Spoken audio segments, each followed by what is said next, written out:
लक्ष्मीनाथसमारम्भां नादयामुनमध्यमाम् अस्मदाचार्यपर्यन्तां वन्दे गुरुपरम्परां यदिराजाय विद्महे श्रीभाष्यकाराय धीमहि तन्नो रामानुजार्य प्रचोदयात्.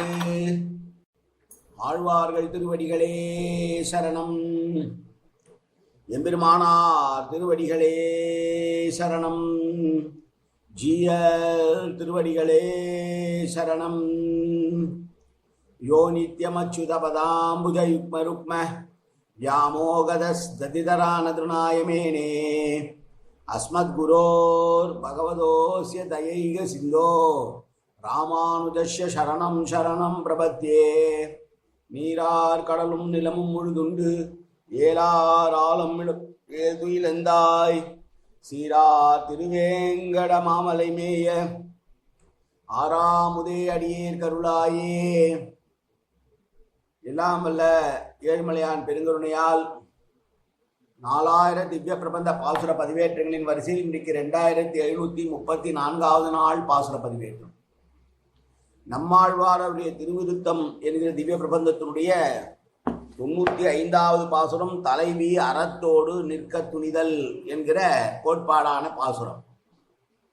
அனாதிகாலமாக இந்த உடலானது உயிரானது ஏதாவது ஒரு உடலோடு சம்பந்தப்பட்டு தான் இருக்கிறது. கர்மவசத்தால் அது செய்கிற கர்மாக்களின் காரணமாக அகங்காரம் அமகாரத்தின் காரணமாக வெவ்வேறு உடம்பு எடுத்து அவதிப்படுகிறது. அப்போதெல்லாம் தாயாகவும் தந்தையாகவும் பெருமாளாகவும் இருந்து உன் நினைவோடு என்னை காப்பாற்றி அருள வேண்டும் என்று சொல்லுமா போலே உள்ள பாசுரம். தனியன் கருவிருத்த குழி நீத்த பின் காம கடுங்குழி வீழ்ந்து ஒரு உருத்தம் உக்கு உழல் உருவீர் உயிரின் பொருட்கட்கு ஒரு விருத்தம் பூதாமல் குறுகையோன் விருத்த உரைத்த திருவிருத்தத்து ஓரடி கற்று இரீர் திருநாட்டகத்தே என்பதால் பாசுரம். யாதானும் ஓர் ஆக்கியில் புக்கு அங்கு ஆப்புண்டும் ஆப்பு அவிழ்ந்தும் மூது ஆவியில் தடுமாறும் உயிர் முன்னமே அதனால் யாதானும் பற்றி நீங்கும் விரதத்தை நல்வீடு செய்யும் மாதாவினை விதுவை திருமாலை வணங்குவனே. நான் யாரை வணங்க வேண்டும் என்று சொல்லுகிறார். பொதுவாக உயிர் என்பது பிறப்பு என்பதும் இறப்பு என்பதும் இயற்கையினுடைய நீதியாக இருக்கிறது. ஒரு உயிரானது ஏதாவது ஒரு உடம்பின்குள் புகுந்து கொள்ளும். சில நேரங்களில் தன் முயற்சியால் அதிலிருந்து விடுபடவும் அல்லது அதுக்குள்ளேயே கட்டுப்பட்டும் அந்த உடலுடைய அவஸ்தைகளை அனுபவிக்கும்.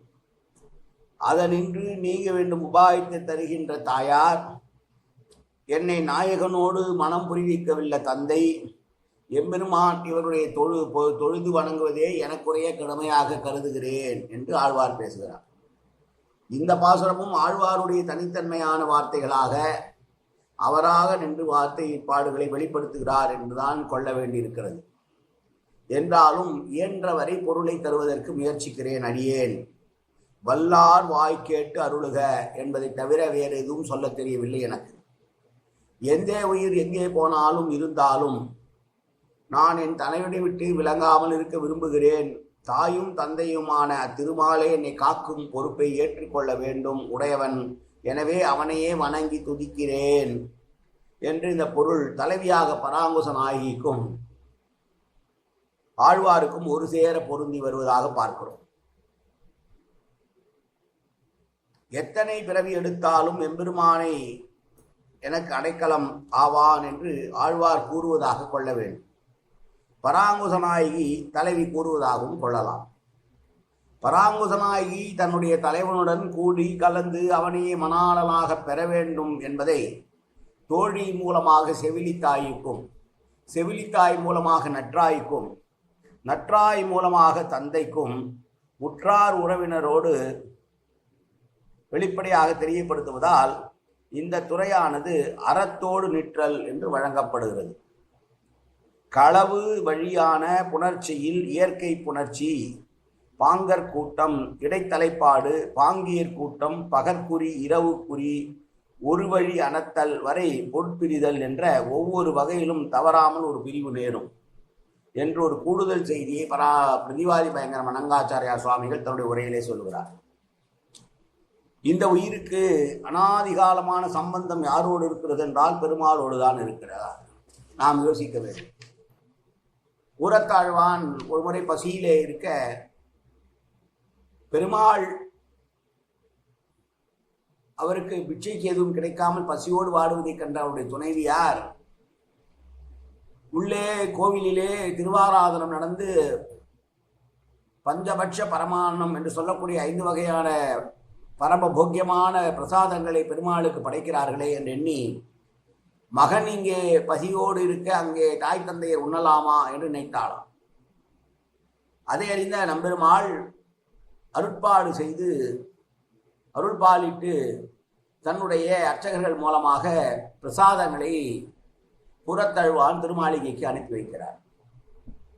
கூரத்தாழ்வான் உடனே தன்னுடைய மனைவியை பார்த்து கேட்கிறார், இன்றைக்கு நான் அமுது செய்யவில்லை என்று பெருமாளிடம் பிரார்த்தித்தாயோ என்று கேட்க அவளும், ஆமாம், எனக்கு நீங்கள் தானே பெருமாள், காலையிலிருந்து உங்களுக்கு பிட்சை எதுவும் இல்லாது கிடைக்காததனால் எதுவும் பண்ணவில்லை, ஆனால் பெருமாளுக்கு அன்னம் பிரசாதம் சேவிக்கிறார்களே நினைத்தேன் என்று சொல்லும்போது கூரத்தாழ்வான் சொன்னதான வார்த்தை, உனக்கும் எனக்குமான சம்பந்தம் என்பது, உனக்கு என் மீதான அக்கறை என்பது இந்த ஜென்மத்தில் நீ என்னுடைய மனைவியாக இருப்பதனால் என்னுடைய உடல் மீது அக்கறை கொண்டு நீ பார்க்கிறாய்.